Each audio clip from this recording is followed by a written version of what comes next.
আসসালামু আলাইকুম। দেখুন তো এই শাকটা কে কে চেনেন? এই শাকটা দিয়ে আজকে মজাদার একটি ভর্তা তৈরি করে দেখাবো। এটি হচ্ছে সরিষা শাক।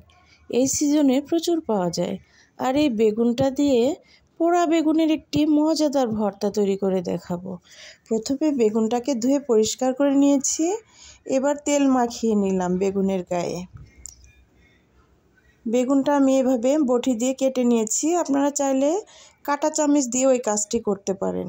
এবারে চুলায় একটি স্ট্যানার দিয়েছি, দিয়ে বেগুনটাকে ভালোভাবে একটু সময় নিয়ে মিডিয়াম আঁচে পুড়িয়ে নিব।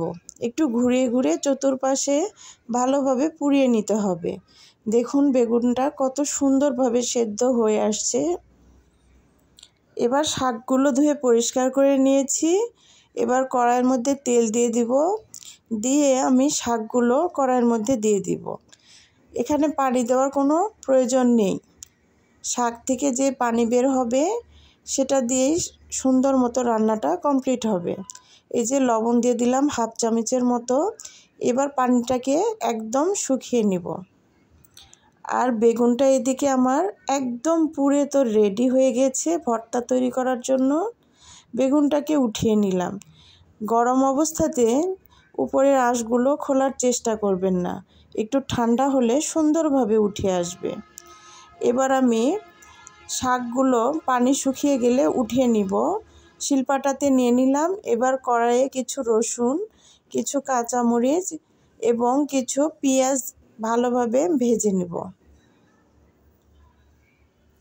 একটু লাল লাল করে ভেজে নিতে হবে।